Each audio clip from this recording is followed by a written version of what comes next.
चलिए नमस्कार साथियों, आप सभी का स्वागत है आज की क्लास में। आज की क्लास में हम लोग बुक का 3200 क्वेश्चंस के हम लोग डिस्कशन 123 तक कंप्लीट कर चुके थे पिछले क्लास में। कल क्लास नहीं हुई थी। कल क्लास वजह था कि कल आपका टीचर्स डे था, उसे में बिजी होने की वजह से कल की क्लास आपकी ऑफ थी। तो आज क्लास होगा मंडे टू, जैसे कि आप जानते हैं कि मंडे टू फ्राइडे क्लास चलती है। तो आज क्लास होंगे और आज क्लास हम लोग देखेंगे। लक्की कुमारी गुड इवनिंग, गुड इवनिंग सभी को, गुड इवनिंग। सभी लोग फटाफट जुड़ जाएंगे और इसका आंसर बताएंगे कि इसका आंसर कितना आने वाला है। पूरे जैसा कि हम आप लोग को वादा किए थे कि हर दिन मंडे टू फ्राइडे आपके टोटल क्वेश्चंस करवाएंगे, ये बुक के सारे क्वेश्चंस करवाएंगे। और बीच बीच में हम चाहते हैं कि टॉपिक वाइज लेकर भी आए बिहार एसएससी के लिए। तो वो कोशिश करेंगे कि 3 दिन इसको लेकर आए, 2 दिन इसको देखते हैं, उस पर हम विचार करते हैं। तो इसका आंसर बताएंगे और सभी लोग कमेंट भी करेंगे, आंसर पे आपका आंसर देंगे, ठीक है।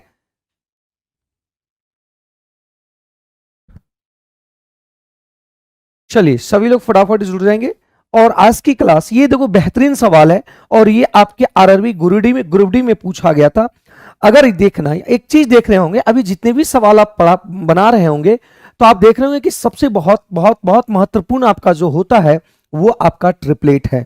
वो आपका ट्रिपलेट है और ट्रिपलेट से आप देख पा रहे होंगे कि सवाल आपके जो ट्रिपलेट से बहुत ज्यादा सवाल आपके पूछे जा रहे हैं।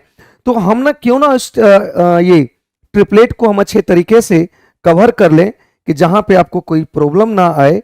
क्योंकि हर बार हर क्वेश्चंस में लगभग हर 5 क्वेश्चंस में क्वेश्चंस आपके ट्रिपलेट यूज हो रहे हैं। तो उसको अच्छे तरीके से आप लोग ट्रिपलेट को याद कर लेंगे, क्योंकि आपके पेपर में बार बार पूछा जाता है, इसलिए ध्यान देंगे, ठीक है। चलिए ये सवाल का आंसर बताएंगे रोहित। चलो इसका आंसर बताएंगे। कह रहा है कि यहां पे ए स्क्वायर प्लस बी स्क्वायर और इक्वल टू सी का स्क्वायर। अब यहां पे कह रहा है कि 3 पूर्णांक जिनका एबीसी, ये पूर्णांक है, मतलब पूर्णांक कहने का मतलब ये पूर्ण संख्या है। और पाइथागोरस थ्योरम से ये होता है, ये कह रहा है कि ए बी और सी एक पाइथागोरस थ्योरम नंबर है। मतलब पाइथागोरस थ्योरम कहने का मतलब हुआ कि ये अगर 3 होगा, 4 3 4 5, ये चीज आप जानते होंगे क्योंकि ये पाइथागोरस थ्योरम है। तो पाइथागोरस थ्योरम बहुत सारे होते हैं, ये 6 8 10 भी होते हैं, ठीक है। ये आपके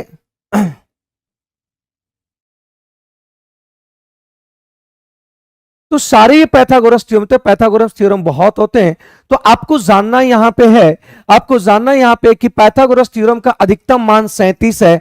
अगर अधिकतम मान 37, इसका कहने का मतलब अधिकतम कहने का मतलब ये सी आपका 37 है। तो ये 37 का स्क्वायर, जब 37 कह रहा है, सी अगर 37 है तो हम जानते हैं मेरे भाई पाइथागोरस जो होता है वो 12 और 35 होता है। 12 और 35 होता है, मतलब ए बराबर 12 होगा, बी बराबर 35 होगा और 37 आपका जो है वो सी होगा। और ये कह रहा अधिकतम, और ये जो सी होता है आप जानते हैं कि ये अधिकतम ही होगा, मतलब ये कर्ण की काम करेगा, ये कर्ण की काम करेगा। इसका मतलब इसका ट्रिपलेट जो है वो 12 35 और 37 होगा। तो इसमें पूछ रहा है इसका न्यूनतम मान कितना होगा, तो न्यूनतम मान आपका 12 होगा। जैसे ही 37 देखने की कोशिश किए और ये ऑप्शन को देखे तो ऑप्शन में जहां 12 आ गया, मतलब 12 35 37 होता है। ये हम अच्छे तरीके से जानते हैं और सवाल को हम लोग कर पाए और देख पाए कि आंसर क्या होता है। तो ये आपका आ गया आंसर, ठीक है भाई।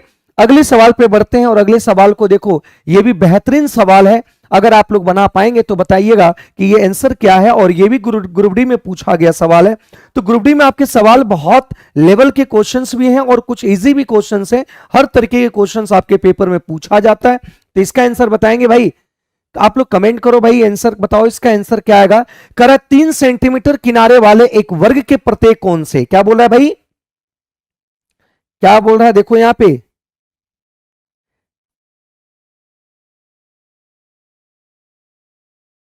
क्या कह रहा है।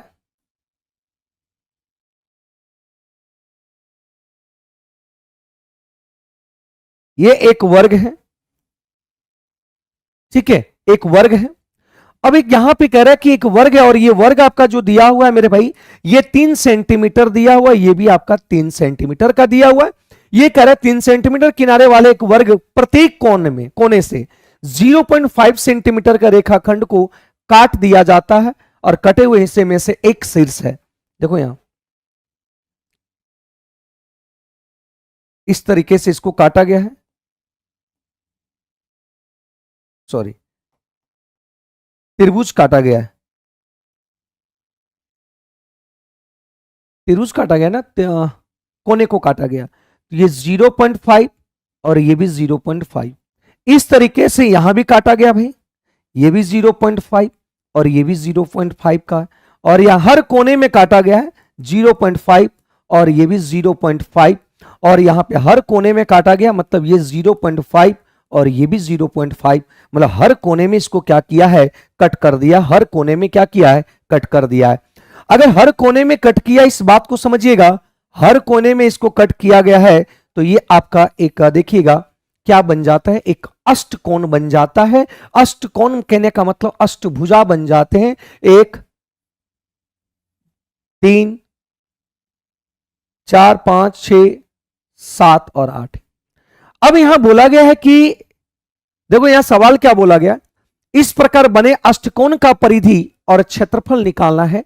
इस प्रकार बने अष्टकोण की परिधि की मैं बात करूं तो अष्टकोण की परिधि अगर 0.5 ये कटा है, 0.5 ये कटा है और 0.5 ये कटा है और टोटल की दूरी आपका 3 है, तो जब ये बताओ ये कितना आएगा, 2 होगा, ये भी 2 होगा, ये भी 2 होगा, ये भी 2 होगा। अब हमको चाहिए इसकी बात, क्योंकि हमको ये भी चाहिए, क्योंकि यहां पे परिधि का मतलब होता है सभी भुजाओं का योग, सभी भुजाओं का योग, सम ऑफ साइड्स की बात कर रहा है। तो ये 0.5 ये 0.5, आप जानते हैं मेरे भाई कि अगर ये 1:1 का रेशियो होगा तो ये √2 होता है, ये अच्छे तरीके से जानते हैं। तो 0.5 मतलब ये आपका हो गया 0.2 और ये भी आ जाएगा 0.2 और ये भी 0.2 और ये भी 0.2 होता है। तो यहां से हम हर चीज पता चल पाया और हर चीज को यहां से हम लोग कर पाए और हर चीज यहां से पता चल पाया। तो यहां परिधि की बात करें, इसकी परिधि की बात करें, पेरीमीटर की अगर बात करें तो पेरीमीटर हो जाएगा कितना मेरे भाई, पेरीमीटर देखो कितना होगा, तो पेरीमीटर यहां पे ये होगा, देखो यहां से पेरीमीटर क्या होगा, इस बात को समझेंगे। देखिएगा इसकी लेंथ 2 2 2 2 2 कितना बार आया, 4 बार, प्लस ये देखो ये 3 कोना जो कटा ये आपका हाइपोटेनियस, क्योंकि ये 90 डिग्री है, ध्यान रखिए, हाइपोटेनियस 0.52 1 2 3 4, ये भी कितना बार, 4 बार। तो यहां से आ गया 4 दूनी 8 और यहां से आ गया 5 चौक 20, 8√2 इधर राइट आंसर, इसका सही उत्तर आ जाएगा। एक ही ऑप्शन देखने को मिल रहा है, आपको एरिया भी निकालने की जरूरत नहीं पड़ेगा, एक ही ऑप्शन यहां देखने को मिल रहा है कि 8 + 2 रूट आपका एक ही आंसर है और आंसर मारकर आगे निकल जाएंगे, आपको ज्यादा समय भी नहीं लगेगा और आंसर मार के निकल जाएंगे। क्या इस बात को समझ पाए भाई? अब कह रहा है कि इसका क्षेत्रफल चाहिए, इसका क्षेत्रफल चाहिए भैया, तो इसका क्षेत्रफल चाहिए भैया, इधर सुनो मेरी बात मेरे बाबू, सोना इधर सुनो, अगर इसकी क्षेत्रफल चाहिए तो यहां पे हमको क्या करना पड़ेगा, इस वर्ग की एरिया को निकाल दो, तो 3 तिया 9, इस वर्ग की एरिया को निकाल दो, तो वर्ग की एरिया को निकालेंगे तो 3 तिया, वर्ग की एरिया को निकालेंगे 3 का स्क्वायर और घटा किसको देंगे भाई, ये देखो एक ये आपका त्रिभुज जो है, ये जो त्रिभुज देखने को मिल रहा है एक समकोण त्रिभुज, क्योंकि 90 डिग्री होगा, समद्विबाहु समकोण त्रिभुज, तो एक त्रिभुज का एरिया निकाल दो, 1/2 बेस 0.5 और ये 0.5, इसको कितना बार गुना कर देंगे, 4 बार गुना कर देंगे, सॉल्यूशन करेंगे, 8 इसका सही उत्तर आएगा, 8 इसका सही आंसर आ जाएगा। तो आप इसको कर लेना और यही आंसर आ जाएगा मेरे भाई, इस बात को ध्यान रखना है ना, यही आंसर आ जाएगा। ठीक है, तो यहां देखो यहां से कट जाएगा, ये 2 बार में कट जाएगा और यहां 5 × 25 25 दूनी 50, 3 तिया 9, 5 × 25 25 दूनी,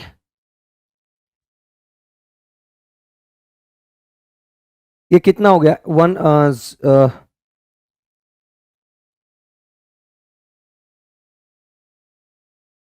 0.5। अब 0.5 को जब हम घटाएंगे तो 0.5 को जब हम घटाएंगे 25 50 3 तिया 9, 0.5 मतलब यहां से 0.5 इसमें से घटेगा तो 8.5 आ जाएगा, 8.5 सेंटीमीटर स्क्वायर आएगा। तो एक ही आंसर आपको देखने को मिला। यहाँ पे देखिए सबको 8-8 माना है, इसका मतलब आपको टेंशन भी नहीं लेना है, क्योंकि एरिया 8 है, ये भी एरिया 8 है, ये भी एरिया 8 है, ये भी एरिया 8 है, आपको निकालने की जरूरत ही नहीं था भाई। आप झूठ का इसमें टेंशन लगे हुए थे कि टेंशन हो रहा था कि इसको एरिया निकालो। अरे भाई यहाँ सभी का एरिया देख लो, देख लो बाबू, यहां सभी का एरिया क्या है, समान है, तो आपको निकालने की कोई जरूरत ही नहीं था और आंसर आ गया आपके सामने। इतना इज द राइट आंसर, आपका डी हो गया। अगली सवाल को देखो और इसका आंसर बताओ कि 126 नंबर में पानी एक टंकी 5 मीटर लंबी, 3 मीटर चौड़ी और 1 मीटर गहरी है, तो उसमें कितना लीटर पानी अट सकता है। तो एक बात समझना,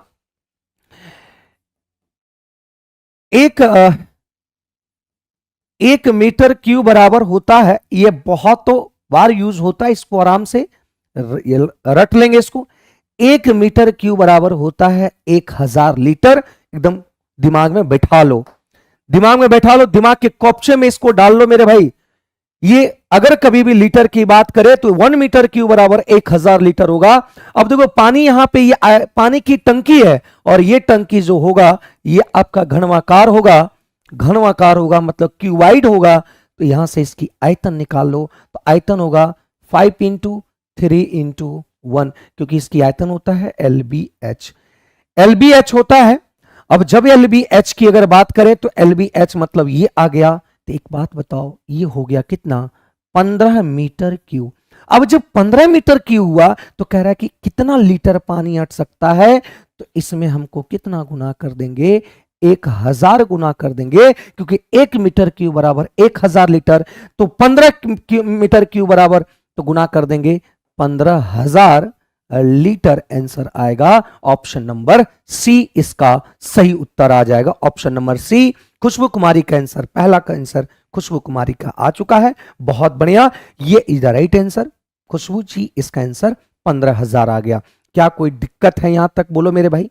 ये याद रखना, आपके दिमाग के कोने में कहीं इसको बैठा लेना, ये बहुत बेहतरीन है। और एक और चीज बैठा लेना भाई, ट्रिपलेट, ट्रिपलेट आपके बहुत इंपॉर्टेंट है। ट्रिपलेट आपके पेपर के लिए मेंसुरेशन यूज कर लो या ज्योमेट्री पढ़ लो और या तो ट्रिगो पढ़ लो, ये हर जगह यूज होगा। ज्योमेट्री पढ़ लो या मेंसुरेशन पढ़ लो, है ना, मेंसुरेशन पढ़ लो या ट्रिगो पढ़ लो, ये हर जगह यूज होगा, तीनों में आपके यूज होते हैं। इसका आंसर ये आ गया।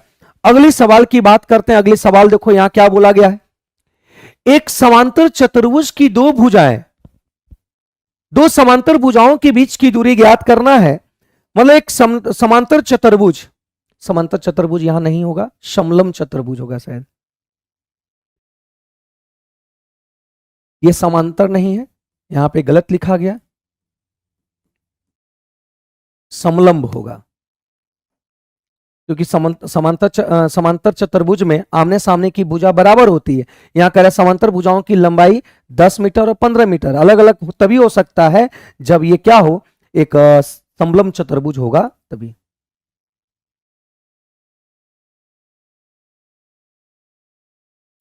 ये एक समलंब चतुर्भुज है और समलंब चतुर्भुज में हम जान रहे हैं यहां पे कि ये आपका दिया हुआ है 10 सेंटीमीटर। समांतर चतुर्भुज ये भी आपका समानांतर होगा, ये दोनों आपका समानांतर होता है, तो ये आपका 15 सेंटीमीटर हो गया। अब कह रहा है कि ये दोनों समांतर भुजाओं के बीच की जो दूरी है, बीच की जो दूरी है ये हाइट होगा, बीच की दूरी जो है वो हाइट है। इसी हाइट को आपको निकालना है और इसका एरिया भी दे रखा है कितना, यहां भी समलम करो, इसका एरिया भी 150 किलोमीटर होगा। तो एक बात बताओ, समांतर चतुर्भुज का एरिया होता है हाफ इंटू समांतर भुजा का योग 15 और 10 25 इंटू ऊंचाई होता है हम लोग के अनुसार एरिया इतना, लेकिन क्वेश्चंस में एरिया दे रखा है कितना 150।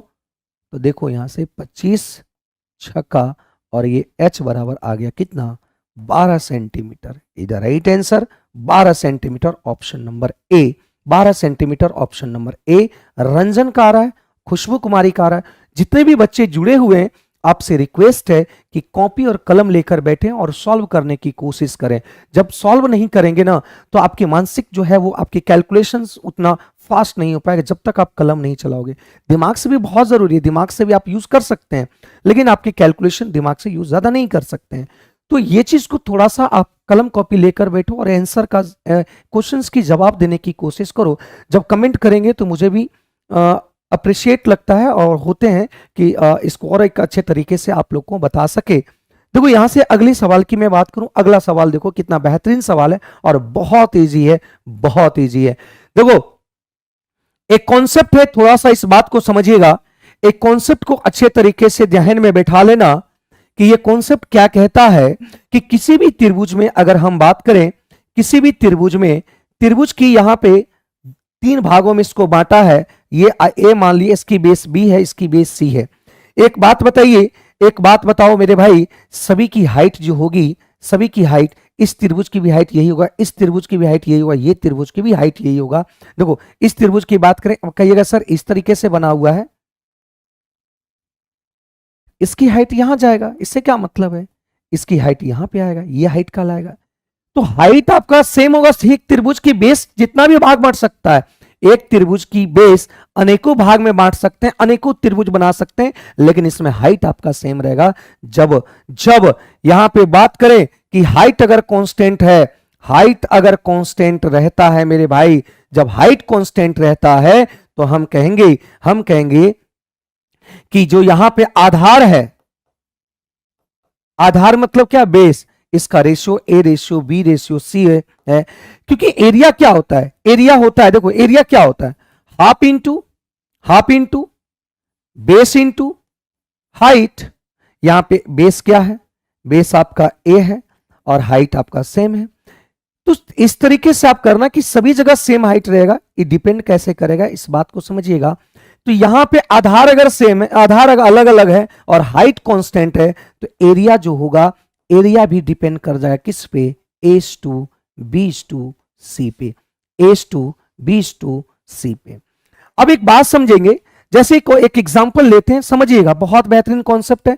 जैसे हम कह रहे हैं कि ये यहां पे 2:3:4 में इसको बांटा गया है, तो इसकी एरिया भी जो होगा इसके बेस पे डिपेंड करेगा, क्यों, क्योंकि हाइट सेम होता है तो एरिया डिपेंड करता है किस पे, बेस पे। इसका एरिया भी 2 के अनुपात में होगा, ये भी 3 के अनुपात में होगा और ये भी 4 के अनुपात में होगा। इस बात को ध्यान रखना, इस बात को ख्याल रखना। तो यहां से एक बात समझिएगा, आधार अगर सेम रहेगा तो एरिया डिपेंड करेगा किस पे, बेस पे। अगर बेस कांस्टेंट हो गया, बात समझिएगा, बेस कांस्टेंट हो गया तो एरिया डिपेंड करेगा किस पे, H1 ratio H2 ratio H3, है ना। बेस सेम रहेगा तो एरिया किस पे डिपेंड करेगा, बेस सेम रहा तो एरिया डिपेंड करेगा हाइट पे, और आधार सेम रहेगा तो एरिया डिपेंड करेगा किस पे, सॉरी, बेस सेम रहा तो एरिया डिपेंड करेगा हाइट पे, और आधार अगर अलग रहा, हाइट सेम रहेगा तो एरिया डिपेंड करेगा किस पे, आधार पे। तो करेक्ट, त्रिभुज की 3 भुजाओं की लंबाई क्रमशः 18, 13 और 15 है। तो इसकी परिस्पारिक शिश्रम मतलब हाइट होता है, मतलब यहां पे हाइट की अनुपात क्या होगा। तो एक बात समझिएगा, हाइट की अनुपात की अगर बात करते हैं तो हम जानते हैं कि बेस जो होगा इनवर्सली प्रोपोर्शनल होता है किसका, हाइट का। एक कॉन्सेप्ट ये भी होता है, बेस अगर यहां पे दिया है, अगर अलग अलग त्रिभुज अगर बेस की बात करें, बेस दिया हुआ है, बेस का आपका यहां पे भुजा दिया हुआ है, तो हाइट इसकी इनवर्सली प्रोपोर्शनल होता है, ये भी ध्यान रखना।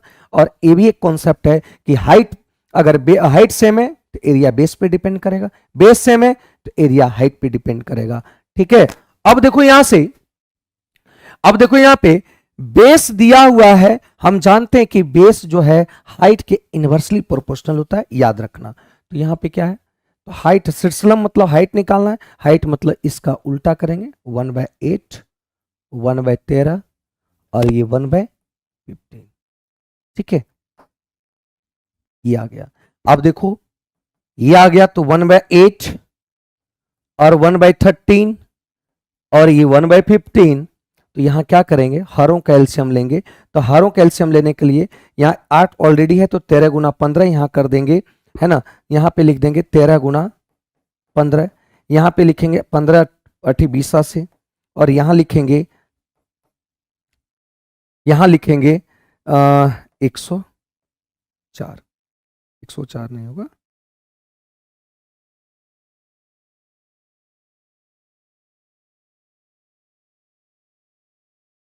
एक मिनट एक मिनट एक मिनट एक मिनट एक मिनट, रुक जा रुक जा रुक जा रुक जा।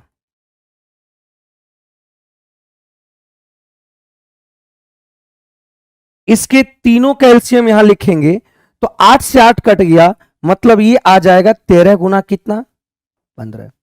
अगर कभी भी रेशियो फ्रैक्शन के रूप में रहता है, रेशियो फ्रैक्शन के रूप में रहेगा, तो इसका जो पूर्णांक आएगा वो क्या करेंगे, हरों कैल्शियम, इस फ्रैक्शन में अगर दिया तो हरों कैल्शियम लेकर सभी टर्म में गुना करेंगे, ठीक है। तो यहाँ पे देखो, यहाँ 8 गुना 13 गुना 15 करेंगे, 8 8 कट जाएगा, तो 13 गुना 15, यहाँ 13 है तो यहाँ क्या आ जाएगा, 8 गुना 15 आ जाएगा, और यहाँ पे 15 है तो 13 गुना कितना आएगा, 8 आएगा, ठीक है। तो यहाँ पे 15 गुना 13 195, ऑप्शन नंबर सी इसका सही उत्तर आएगा, ऑप्शन नंबर सी इसका सही उत्तर आएगा। तो ये भी कॉन्सेप्ट को देख लेना, ठीक है। मतलब यहाँ पे बेस दिया हुआ है, किसी भी एक त्रिभुज में बेस आपके डिपेंड करता है किस पे, हाइट पे, और हाइट आपका डिपेंड करेगा किस पे, इसके इनवर्सली पे, बेस पे, ठीक है। ये भी कॉन्सेप्ट को ध्यान रखना। अगली सवाल की ओर बढ़ते हैं। अगली सवाल में यहां देखो, कर है कि 129 में 2 मीटर की समान चौड़ाई की एक रास्ता एक वर्गाकार पार्क के अंदर बना है। 2 मीटर की समान चौड़ाई का एक रास्ता एक वर्गाकार पार्क के अंदर बना है, और यदि इस रास्ते का क्षेत्रफल दिया है तो रास्ते द्वारा घिरे वर्गाकार पार्क के क्षेत्रफल क्या होगा, इसकी बात किया गया है। तो देखो मेरे भाई, इसकी बात अगर किया गया है तो इस बात को समझने की कोशिश करना। इस तरीके से बना हुआ है, एक वर्गाकार पार्क के अंदर बना हुआ है।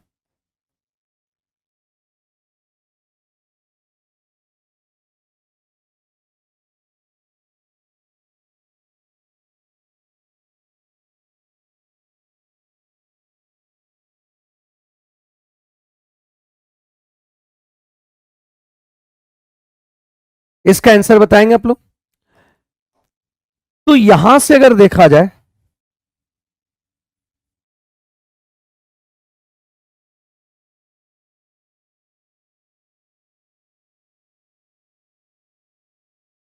प्रिंस कुमार कौन से क्वेश्चन नहीं समझ पाए तो उसको बताओ, कौन से क्वेश्चंस आप नहीं समझ पाए उसको आप कमेंट करेंगे, कौन से क्वेश्चंस में आपको प्रॉब्लम हुआ है, तो वो चीज को हम देखेंगे। प्रिंस कुमार वो बताएंगे, अगर प्रॉब्लम हुआ तो हम उसको फिर से समझाने की कोशिश करेंगे। जैसे अगर पिछले सवाल में, इस सवाल को बताते, अगर पिछले सवाल में प्रॉब्लम हुआ तो हम बताने की कोशिश करेंगे।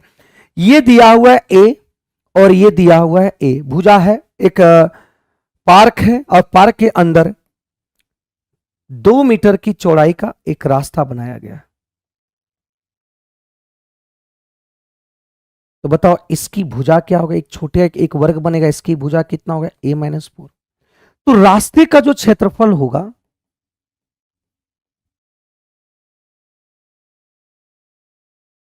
रास्ते का जो क्षेत्रफल होगा वो दे रखा है आपका 416। तो हम लोग के अनुसार रास्ते का क्षेत्रफल क्या होगा, बड़े वर्ग की एरिया में से छोटे वाले वर्ग की एरिया को क्या करेंगे, घटा देना है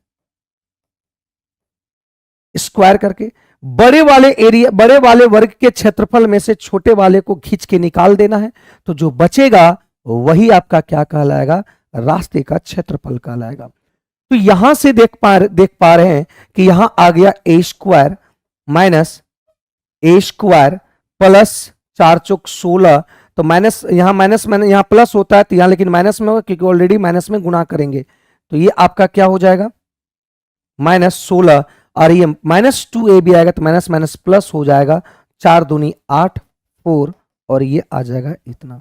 तो ये कट गया इस तरीके से, है ना। यहां पे आपका आ जाएगा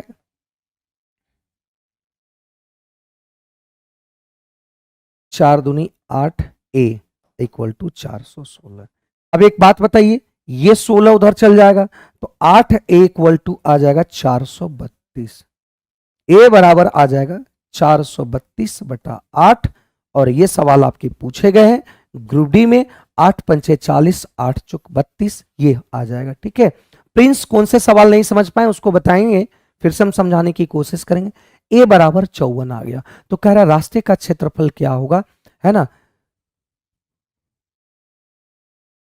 यहां पे ए निकाल दिए, ठीक है। ओ ए का नहीं निकल पाया था, यहां पे 54 आ गया।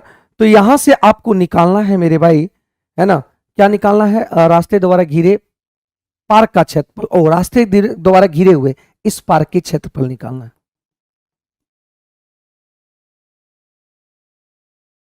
तो यहां पे ए का मान आ गया 50।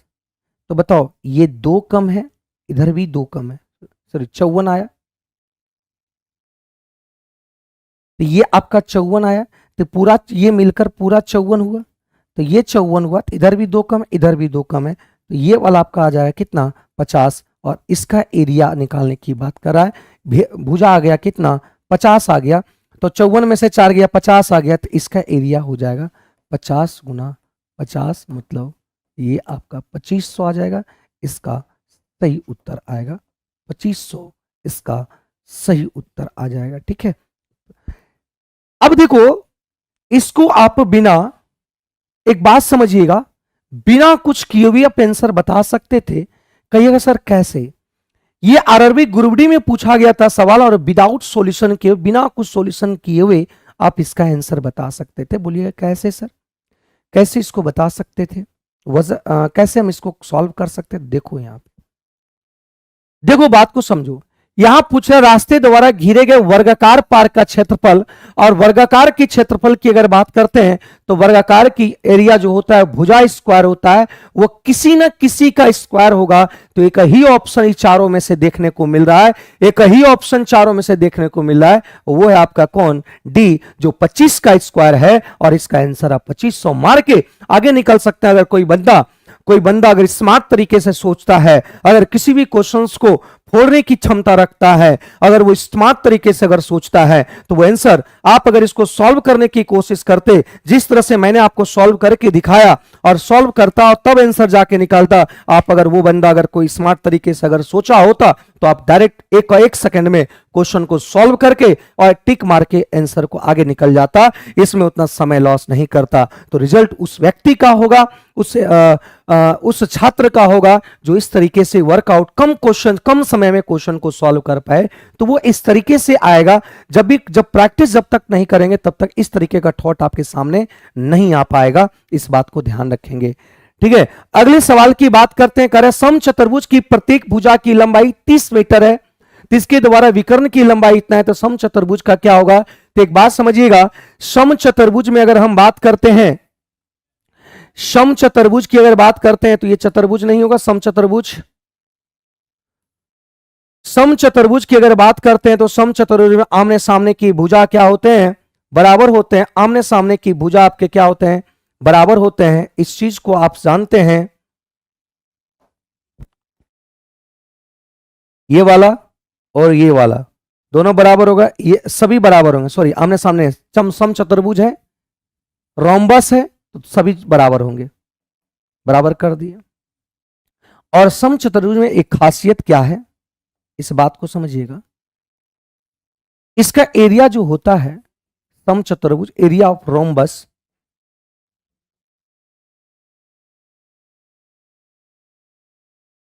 होता है half into D1 into D2, विकर्ण 1 और विकर्ण 2, एक विकर्ण ये है और एक विकर्ण ये है। तो यहां से एक विकर्ण दे रखा है, ये 36 दे रखा है, सॉरी विकर्ण की लंबाई 36 दे रखा है, भुजा आपका 30 है, विकर्ण की लंबाई 36 दे रखा है। तो ये एक दूसरे को बाइसेक्ट करता है, एक दूसरे को बाइसेक्ट करता है, एक दूसरे को ये क्या करता है, बाइसेक्ट करता है, एक दूसरे को बाइसेक्ट करता है, और ये 90 डिग्री पे बाइसेक्ट करता है। कितने डिग्री पे, 90 डिग्री पे बाइसेक्ट करता है, इस बात को समझिएगा। ये एक ट्रायंगल बन गया, और ये एक ट्रायंगल, कैसा ट्रायंगल बन गया, एक राइट एंगल ट्रायंगल बन गया। जब कह रहा है ये मान लेते हैं 36 है, तो ये 18 होगा, और ये भी आपका कितना होगा, 18 होगा। ये 18 होगा। तो हमको D1 की बात करें तो यहां से एक बात समझे कि D1 की मान दे रखा है आपका, मान लेते हैं 36, तो D2 निकालना है। तो D2 निकालने की अगर बात करें तो ये वाला निकाल लेते हैं, तो ये आपका 62 करता है। अगर ये भुजा निकल गया तो इससे हम लोग क्या करेंगे, दुगना निकाल देंगे मेरे भाई। अगर दुगना निकाल दिए तो आंसर अपने आप तुरंत ही आंसर आ जाएगा। तो देखो यहां पे क्या करते हैं, ये 18, ये 30, तो एक काम करते हैं, इसको काटेंगे। देखो ये किससे लगता है, 6 से भागा लगा कितना बार में, 5 बार में।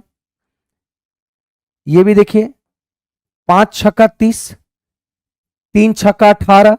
जब देखो यहां पे 5 है और ये 3 है, ये 5 के रेशियो में, ये 3 के रेशियो में, तो ये 4 के रेशियो में होगा ये वाला। मतलब ये 5 गुना है, ये भी 6 गुना है, ये भी 6 गुना होगा, तो ये भी 6 गुना होगा, मतलब ये 24 होगा। मतलब इसका रेशियो 3:4:5 है। मतलब ट्रिपलेट 3 4 5, और इसी का यहाँ पे ये 6 गुना है, ये भी 6 गुना है, तो ये भी 6 गुना होगा। ये 24, तो ये भी 24 होगा। तो यहां से आंसर निकल गया।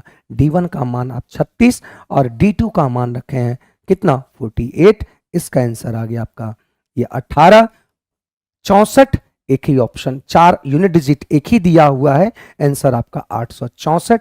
यूनिट डिजिट का भी कमाल बहुत है मेरे भाई, यूनिट डिजिट का भी कमाल बहुत बेहतरीन है, तो इस बात को समझिएगा।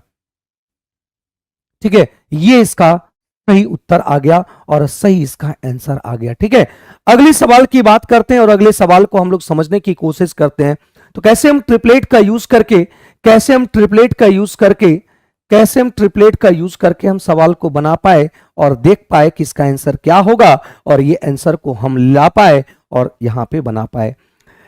अब अगली सवाल की बात कर रहा है कि एक ठोस वस्तु के मध्य भाग में लंबवृत्तीय बेलनाकार का आकार का लंबाई इतना दे रखा है, बेलनाकार का एक छोर में लंबवृत्तीय शंकु है और दूसरे छोर पर गोलार्ध है। तो सभी तीनों आकार की त्रिज्या 3 सेंटीमीटर है। यदि शंकु और गोलार्ध समेत बेलनाकार वस्तु की कुल लंबाई 21 सेंटीमीटर है, तो ठोस वस्तु का क्षेत्रफल ज्ञात करें। इसकी एक बात समझना, इसको हम पहले फिगर बनाते हैं और फिगर से समझने की कोशिश करेंगे। एक ठोस वस्तु के मध्य भाग में लंबवृत्तीय बेलन है, पहले बेलन बनाओ।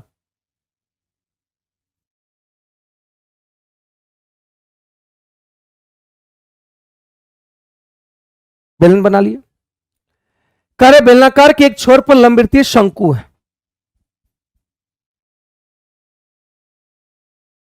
शंकु है, और बेलनाकार और दूसरा छोर पे गोलार्ध है। ठीक है, इसी तरीके से फिगर बनाया, कोई दिक्कत?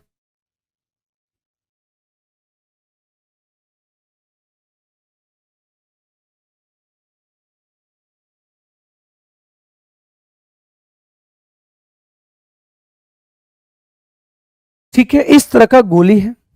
अब देखो कह रहा है यहां से, अब आगे देखो सभी तीनों आकार की त्रिज्या, मतलब ये त्रिज्या इसका भी आपका 3 है और इसका भी कितना है, 3 है। यदि शंकु और गोलार्ध के समेत मिलाकर कुल लंबाई यहां से लेकर यहां तक दिया हुआ है 21। तो एक बात बताइए, गोलार्ध है तो इसका भी 3 होगा, होगा ना, इसका भी 3 होगा। इस बात को समझेंगे, क्लियर है?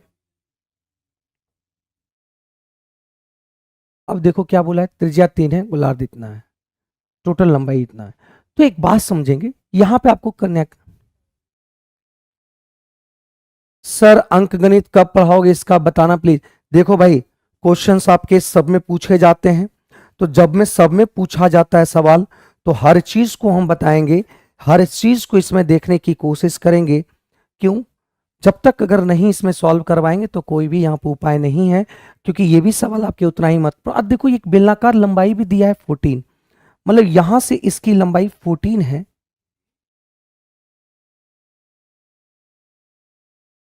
ये 14 दे रखा है, यहां से यहां की लंबाई 14 दे रखा है, और यहां ये 3 है, तो ये आपका कितना हो गया, ये 14 और ये 3, ये 14 और ये 3, और ये टोटल 21 दिया हुआ है। तो 14 और 3 17 खत्म हो गया, तो 14 3 17 खत्म हो गया, तो ये आपकी लंबाई कितना होगा, 4 होगा। और ये आपका 4 है, तो निकालना हमको क्या है, निकालना ये 4 है, तो ये आपका क्या हो जाएगा, 5। तो इसका टोटल एरिया निकालना है, TSA निकालना है। तो ध्यान रखना, एक इस गोलार्ध का वक्र पृष्ठ क्षेत्रफल गोली बना हुआ तो इस तरह का यही निकलेगा। तो वक्र पृष्ठ क्षेत्रफल होता है आपका इसका गोलार्ध का वक्र पृष्ठ क्षेत्रफल होता है 2πr²। गोलार्ध की वक्र पृष्ठ के क्षेत्रफल, भाई देखो समझ कम आ रहा है, जब आप नहीं पढ़ेंगे तो समझ कम नहीं आ रहा तो इसी को ना पढ़ना होगा, क्योंकि पेपर में तो सवाल आपके रहेंगे ही।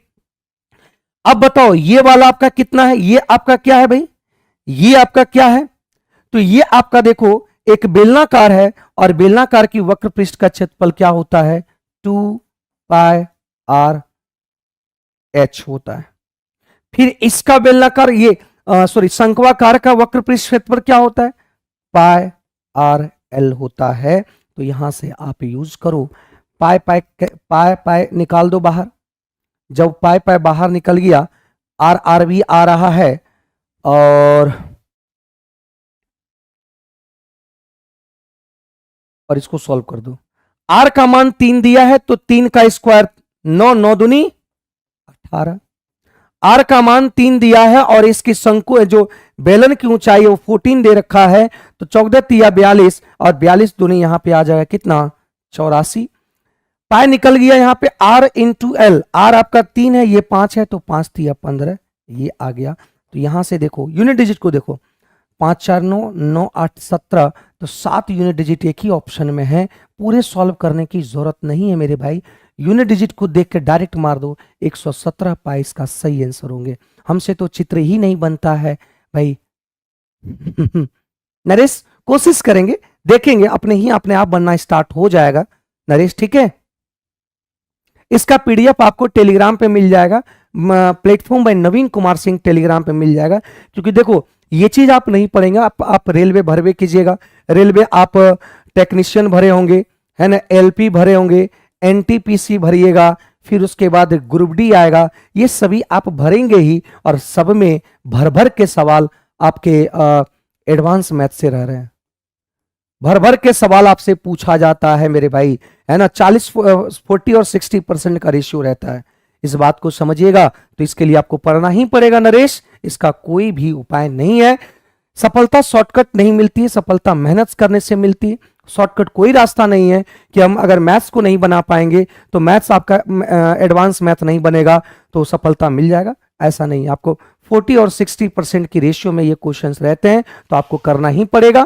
देखो यहां पे ऐसे सबसे लंबे खंबे की लंबाई ज्ञात करें जिसे 6 मीटर लंबे, 6 मीटर चौड़े और 6 मीटर ऊंचे कमरे की। तो देखो 6 कह रहा है तो इसका मतलब ये घनाभ होगा, और जब ये घनाभ होगा मेरे भाई, देखो फिगर बना रहे, ये घनाभ होगा और घनाभ में सबसे लंबे छड़ को रखने वाला या तो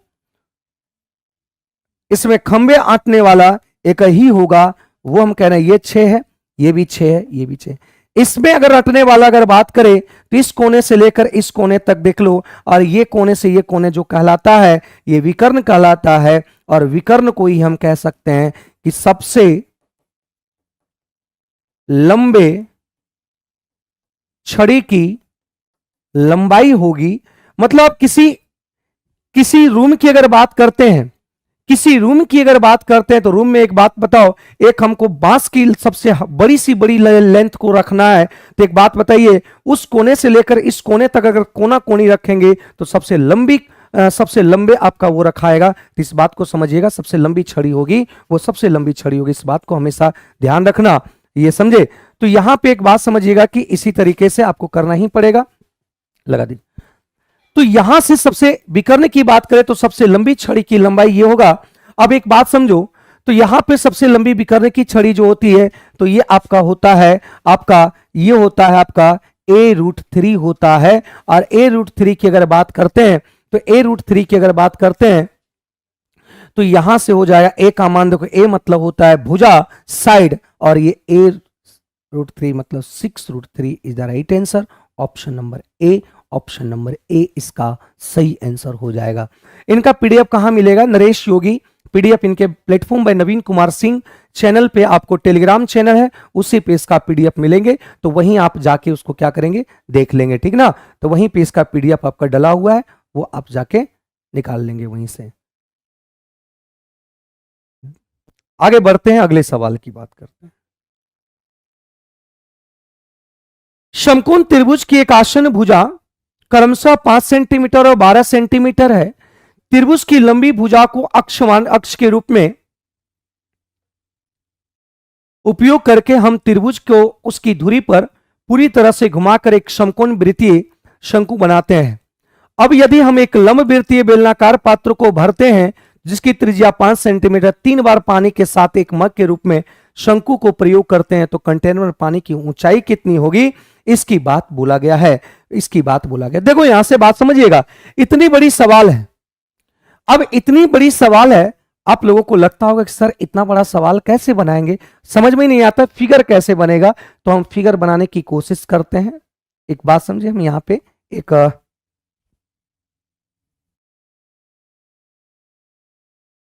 व्हाइट पेज लगाते हैं। अब देखना व्हाइट पेज, यहां समझने की कोशिश करेंगे। यहां समझिएगा एकदम आराम से। कह रहा कि एक आपका त्रिभुज है,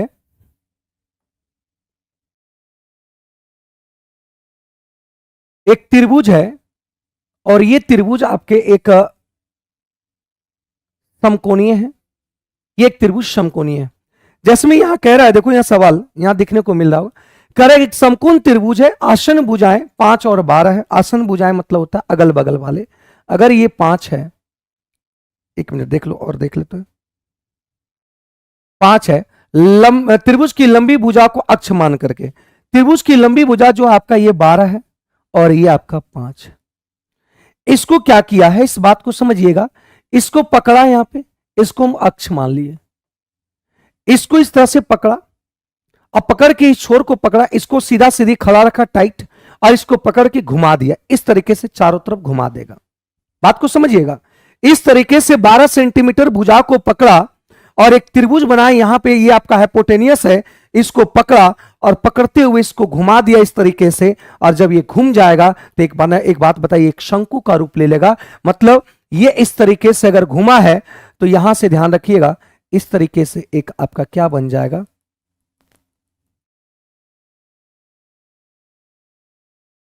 एक फिगर बन गया, एक शंकु बन जाएगा। इसको पकड़ के घुमा दिए चारों तरफ, ये एक शंकु बन गया। और ये 12 है, ये 5 है, तो ये आपका 13 होगा। आप अच्छे तरीके से जानते हैं।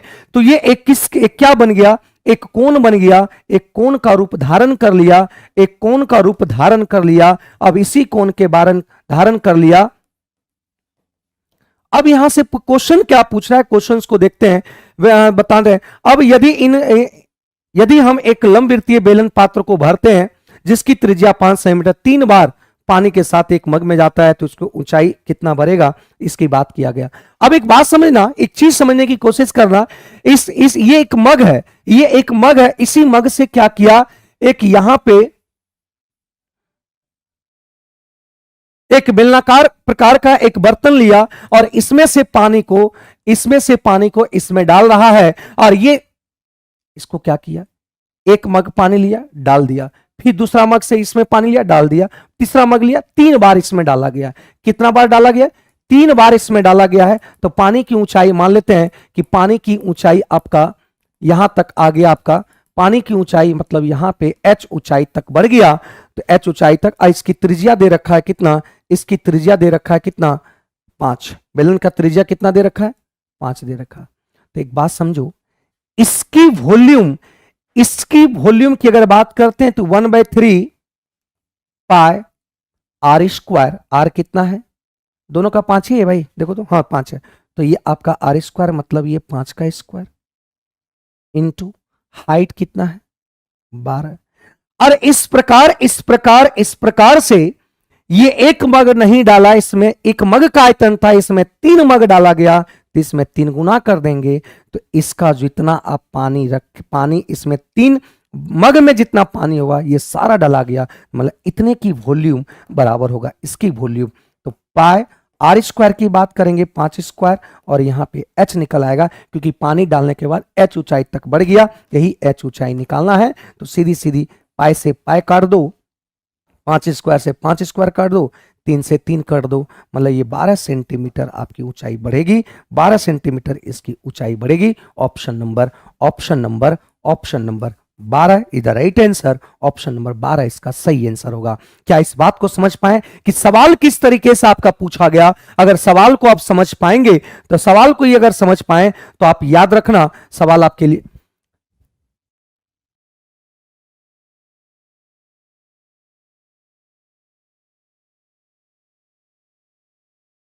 हाँ बहुत सारे नरेश, आप जैसे देखो टेस्ट आप अगर पढ़ते हैं, आप अगर पढ़ने बैठते हैं तो हो सकता है कि आपको बहुत सारे टेस्ट अगर मारते हैं। टेस्ट से देखो फायदा ये होता है कि जब आप टेस्ट मारते हैं, अगर मान ले कोई भी टॉपिक में आप क्वेश्चन बनाए गलत हो गया या नहीं समझ पा रहे, तो घर पे जाओ, उस टॉपिक को जो फाउंडेशन आप पढ़े होंगे उस टॉपिक को निकालो और उसको मंथन कर जाओ पूरी तरह से, है ना। तो यही होता है अपने इंप्रूवमेंट को बढ़ाना।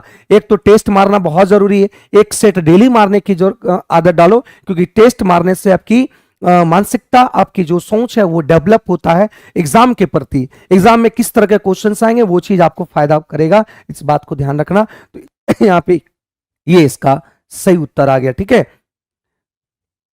अगली बात करते हैं। यहाँ पे एक आयताकार भूखंड का आयाम अपने निकटतम पूर्णांक से इतना और इतना है। इसका मतलब क्या हुआ? आयाम मतलब होता है साइड। आयाम मतलब क्या होता है? साइड, भुजा कह सकते हैं। ये एक आयताकार टाइप का है और आसन, निकटतम पूर्णांक कहने का मतलब ये और ये आपका दिया हुआ क्या, ये 26 दे रखा है, तो ये आपका 24 दे रखा है। तो यहां पूछ रहा है इसका न्यूनतम संभव परिणाम क्या होंगे। तो बस कोई दिक्कत नहीं, परिणाम इसकी परिमाप जो होता है, तो परिमाप आप जानते हैं, एक आयत की परिमाप 2 इंटू एल प्लस बी। सिर्फ क्वेश्चन में सिर्फ घुमाने का काम किया, आपको फर्जीवाड़ा है क्वेश्चंस में, आपको दिमाग को डाइवर्ट करने के लिए दिया है। तो 2 इंटू 26 प्लस 14, 40 दूनी 80, तो ये आपका 80 आ जाएगा। Option number B is the right answer, B इसका। सुधीर आप नवीन कुमार सिंह, प्लेटफॉर्म बाय नवीन कुमार सिंह, आप एप्लीकेशन डाउनलोड कर लो और वहां से आपके टेस्ट पेपर वहां से मिल जाएंगे, है ना। वहां से आपको टेस्ट पेपर मिल जाएंगे और वो टेस्ट आप दे देना, तो वहीं सब क्लियर हो जाएगा, ठीक है। तो ये आंसर आ गया, इसका सही आंसर आ गया, ठीक है, बी। ठीक है सुधीर, कर वर्ग की भुजा को 30% बढ़ाया गया तो क्षेत्रफल में वृद्धि कितना होगा? जब भी इस टाइप का यूज आए तो ए प्लस बी वाला फॉर्मूला यूज कर देना, ए बी बटा 100, ये वाला यूज कर देना। मतलब 30% की बढ़ाया गया तो यहां भी 30 और यहां भी 30 और ये भी मतलब 30 गुना 30, तो यही आपका हो जाएगा, फॉर्मूला में यूज कर देना। जब भी सक्सेसिव की बात करे तो यहां पे ये यूज कर देना, तो ये आपका 69% इज द राइट आंसर होगा। या एक रेशियो में लिख सकते हैं कि 30% को आप लिखेंगे 3/100, 3/10, मतलब भुजा पहले 10 था, हो गया कितना? 13, बढ़ रहा है। भुजा 10 था, हो गया कितना? 13, क्योंकि हम जानते हैं वर्ग की भुजा जो होती है ये a बराबर है, ये भी a बराबर है। हम जानते हैं इसका एरिया होता है स्क्वायर, मतलब 10 दें 100 और 13 गुना 13 169, कितना बढ़ा? तो 69% हो जाएगा, क्योंकि 100 में ही दिया गया तो वो 90% is the right answer. Sorry 69% is the right answer. ये रेशियो मेथड है और ये ए बी फॉर्मूला से आप इसे सॉल्व कर सकते हैं। दोनों तरीके से आप इसे सॉल्व कर सकते हैं और आंसर आ जाएगा, ठीक है। अगली सवाल की मैं बात करता हूं। घनाभ के 3 संलग्न फलकों का पार्श्व पृष्ठ का क्षेत्रफल इतना दे रखा है। एक घनाभ है मेरे भाई, एक घनाभ है मेरे प्यारे विद्यार्थी, एक घनाभ है। यहां से देखने की अगर बात करते हैं, ये घनाभ है। घनाभ में एक कोना से अगर बात करते हैं, एक घनाभ है, उसकी सतह एक तल वाला सतह, एक साइड वाला सतह और एक फेस वाला सतह है, और सभी का एरिया दे रखा है। मान लेते हैं इसका 30 दे रखा है, इसका पूरे का 50 दे रखा है और इसका 60 दे रखा है। इसका मतलब यहां से हम जानते हैं ये एल बी एच होता है। तो एल बी मान लेते हैं आपका बड़ा वाला मान लो 60, और यहां से अगर बात करते हैं बी एच की बात करते हैं 50 मान लो, एच एल की बात करते हैं 30, कुछ भी किसी को मान लो, आंसर पर कोई प्रभाव नहीं पड़ने वाला क्योंकि ये गुणनफल में है। अब बताओ कि यहां पे मुझे पूछ रहा आयतन, तो घनाभ की आयतन जो होता है वो एल बी एच होता है और इसी को निकालना है, तो मुझे एल बी एच चाहिए। तो एल इंटू एल 2 बार, बी 2 बार, सी 2 बार, मतलब एल इंटू गुना में है तो एल बी एच का हो जाएगा स्क्वायर, स्क्वायर है ना। 6 पंचे 30, 30 तिया 90,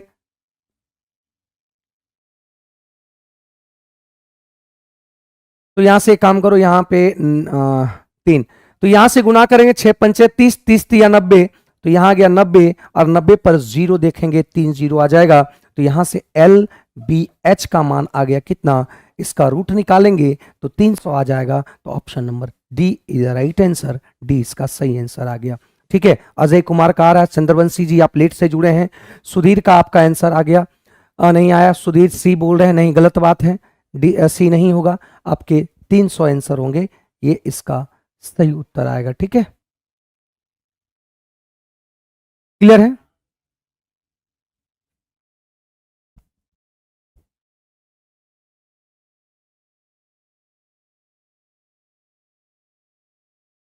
ठीक है भाई,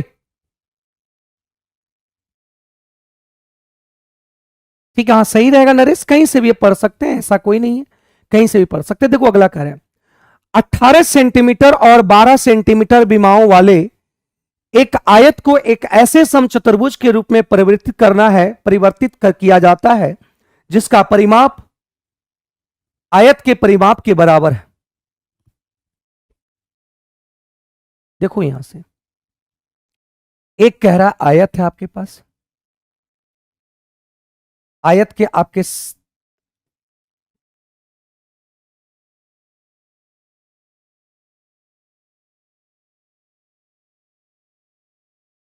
है ना, आयत के आपके जो हैं, तो आयत में आप जान रहे हैं, आयत में आपका ये होता है, यहां पे लंबाई होता है, तो लंबाई दे रखा है 18 और ये दे रखा है 12।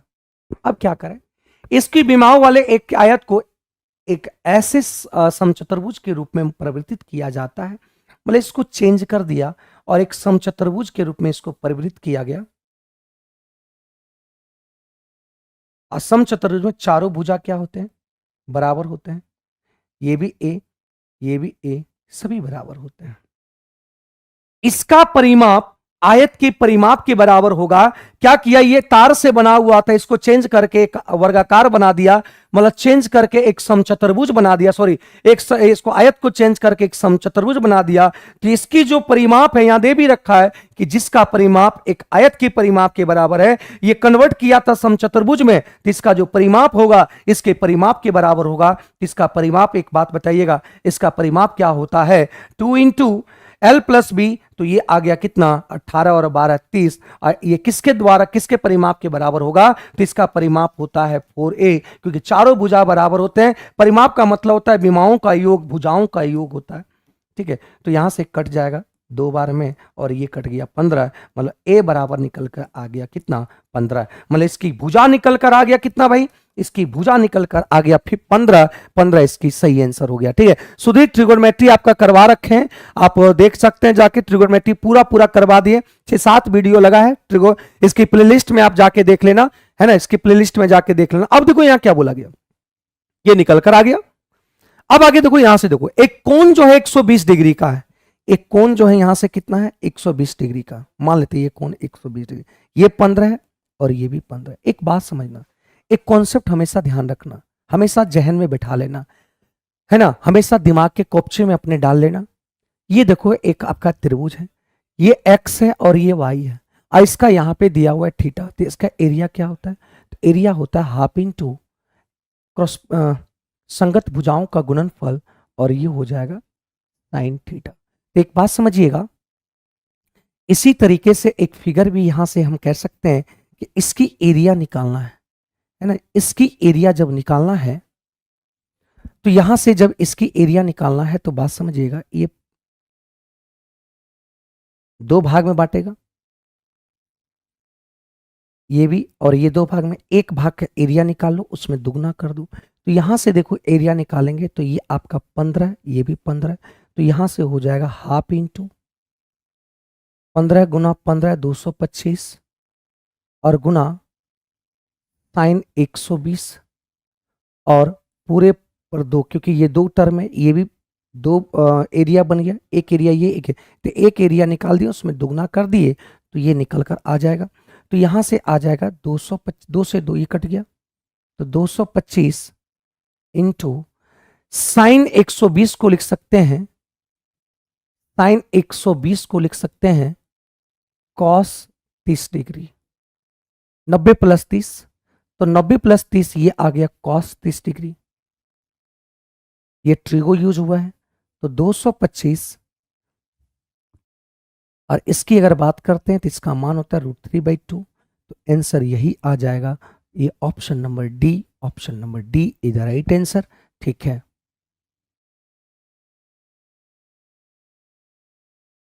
ठीक है नरेश, तो यहां से आ गया आंसर ये। क्या इस बात को समझ पा रहे हैं? क्या इस बात को आप अच्छे भले बाती समझ पा रहे हैं कि नहीं? तो एक कॉन्सेप्ट है, उस बात को हमेशा ध्यान रखना। एक कॉन्सेप्ट है, हमेशा इस बात को ध्यान रखना। जैसे एक चीज देख लीजिएगा, एक चीज देखिएगा, आप त्रिभुज की एरिया कितने तरीके से जानते हैं?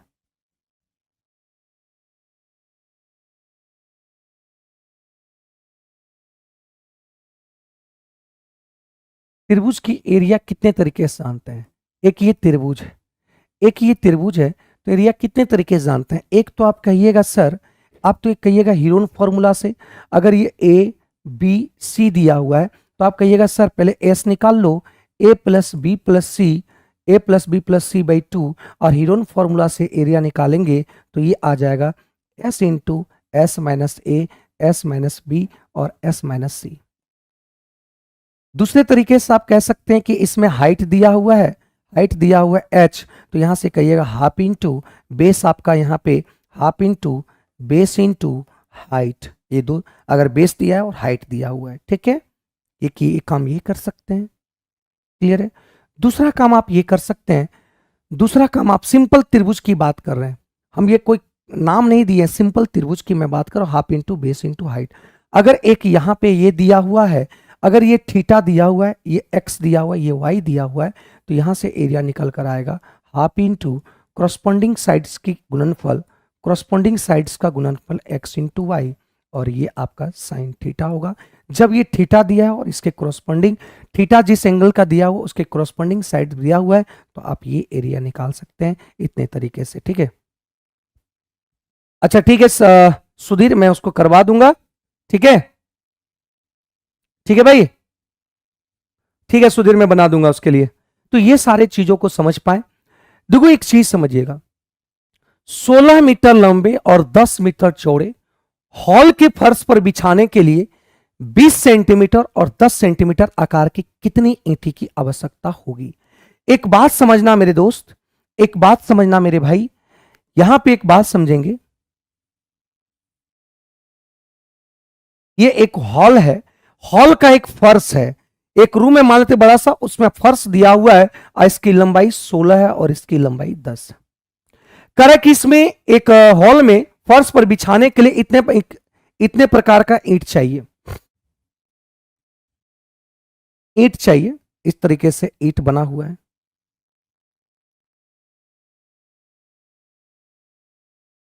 ये ईंट है, और इस तरीके से ईंट पूरा बिछा हुआ है, इस तरीके से ईंट पूरा क्या हुआ है, बिछा हुआ है। इसी तरह से बिछाना पूरा ईंट की संख्या, तो यहां पे याद रखना ईंटों की संख्या,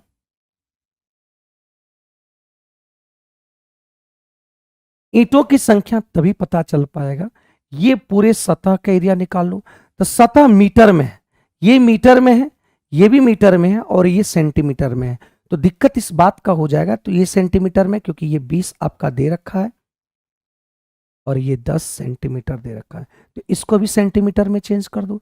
एक 100 सेंटीमीटर बराबर होता है 1 मीटर, ये आपका कितना आ गया?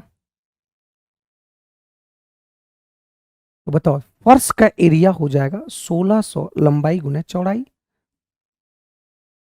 और एक ईंट का आपका अगर बात करते हैं तो 20 गुना 10, तो 0 0 ये कैंसिल हो गया और ये कैंसिल हो गया, ये 5 16 25 80, मतलब 8000 ईंटों की जरूरत पड़ेगी, 8000 ईंटों की जरूरत पड़ेगी, 8000 ईंटों की जरूरत पड़ेगी। ठीक है, D is the right answer, D इसका सही उत्तर आएगा। ठीक है, डी इसका क्या होगा, सही उत्तर आएगा।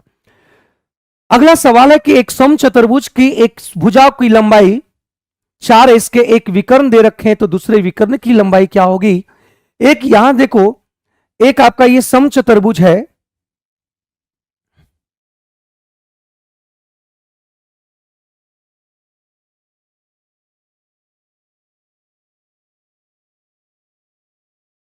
ये एक समचतुर्भुज है।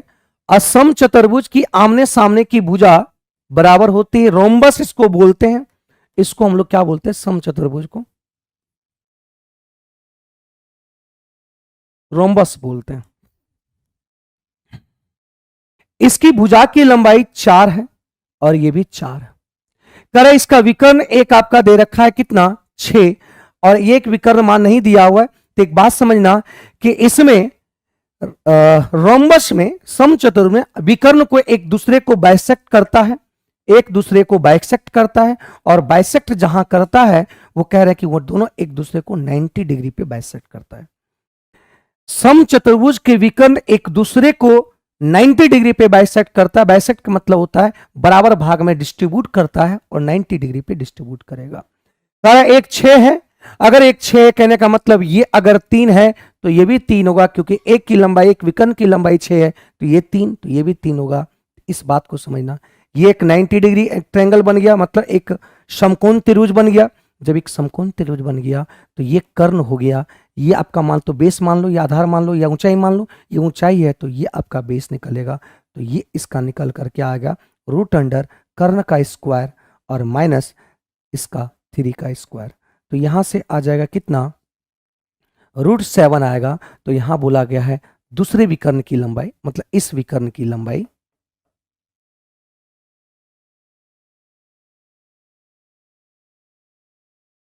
इस विकर्ण की लंबाई मतलब दूसरे विकर्ण की लंबाई, तो यहां आ जाएगा, ये दिया हुआ है √7 तो ये भी √7, ये √7 तो ये भी √7, तो ये आ जाएगा 2√7। इधर राइट आंसर डी इसका सही आंसर आ जाएगा, डी इसका सही आंसर आ जाएगा। हाँ खुशबू, ठीक है, डी इसका सही उत्तर आ जाएगा, ठीक है ना। तो ये इधर राइट आंसर, डी इसका सही आंसर हो गया। अगली सवाल की बात करते हैं। अगला बोला गया कि एक लंबवृत्तीय शंकु जिसके आधार की त्रिज्या उसके ऊंचाई के बराबर है।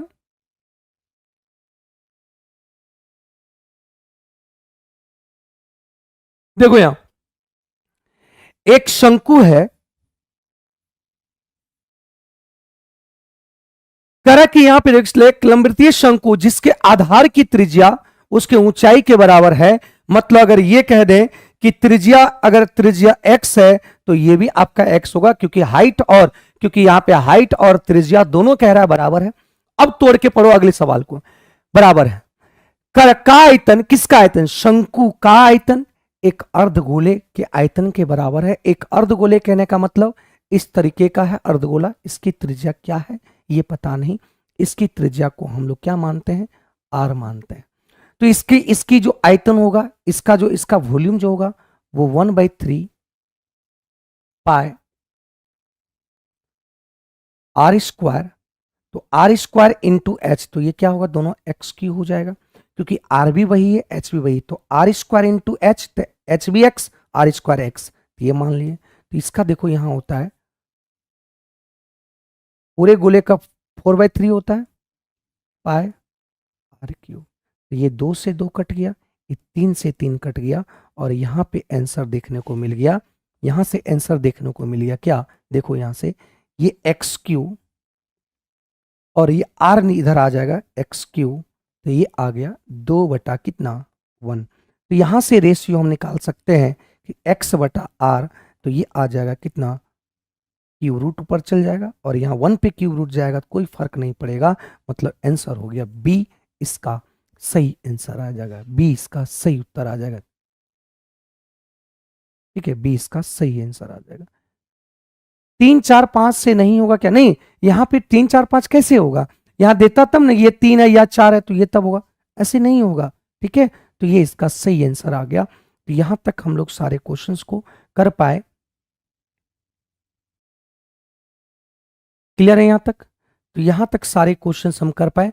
आगे जो सवाल होंगे कल नेक्स्ट क्लास में, ये 140 तक हम कर पाए, एंड नेक्स्ट जो आपके होंगे वो मंडे से होंगे, क्योंकि हम जानते हैं मंडे टू फ्राइडे ये क्लास मंडे टू फ्राइडे चलता है, ये क्लास मंडे टू फ्राइडे चलता है और मंडे टू फ्राइडे 6:15 में डेली, है ना, डेली आपका 6:15 से 7:15 तक आपका ये चलेंगे।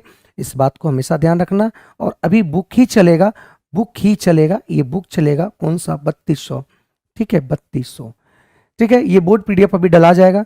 तो ये आपकी डेली क्लास चलती है, रेलवे की ये डेली क्लास, रेलवे की ये पाठशाला आपकी डेली क्लास होती है।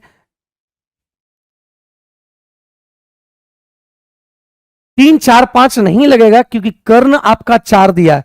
कर्ण आपका अगर 5 दिया होता तो जाके 3 4 5 लगाते, क्योंकि किसी भी त्रिभुज में अगर राइट एंगल ट्रायंगल है, अगर ये 3 और ये 4 रहा तब ये 5 होगा। अगर यहां ये कह दे कि यही 4 है तो कर्ण कभी भी 4 नहीं होता है। इस बात को ध्यान रखना, कर्ण कभी भी 4 नहीं होगा, नहीं होगा, नहीं होगा, ठीक है मेरे भाई। तो यहां से हम लोग सभी चीजों को सीख पाए और 140 तक हम कर पाए। तो अब नेक्स्ट क्लास हम जब भी लेंगे वो मंडे टू फ्राइडे, याद रखना, Monday to Friday, Monday to Friday daily class होती है, ठीक है, फ्राइडे। तो यहां तक सारे क्लास को कंप्लीट कर पाए। कुछ बीच में छुट्टी भी होती है, जबकि जिसे कुछ कल टीचर्स डे थे इसलिए नहीं ले पाए, है ना। तो यहां तक हम लोग कर पाए और फिर देखेंगे निचले सोमवार से इसके बाद की सवाल। टोटल 180 सवाल है, तो हम लोग 40 सवाल को देख पाए।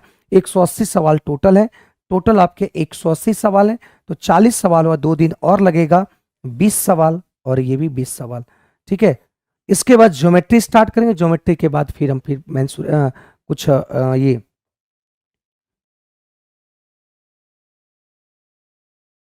ठीक है, हाँ ये पूरा बुक कर देंगे। डेली नरेश योगी, डेली आप 6:15 में जुड़ जाएंगे, पूरा बुक कंप्लीट होगा।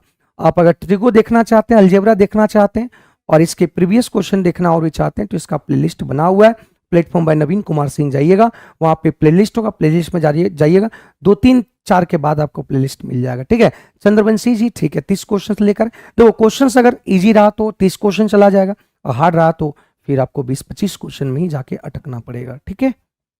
चलिए, thank you, thank you, thank you सभी को, धन्यवाद मेरे साथ जुड़ने के लिए, मेरे साथ इतना समय बिताने के लिए तहे दिल से शुक्रिया, तहे दिल से धन्यवाद। मेरा प्यार, मेरा आशीर्वाद आपके साथ बने रहे और आप जल्दी अपने मंजिल को, अपने जो मन में सपने को सजोए हुए उसे प्राप्त करें। Thank you.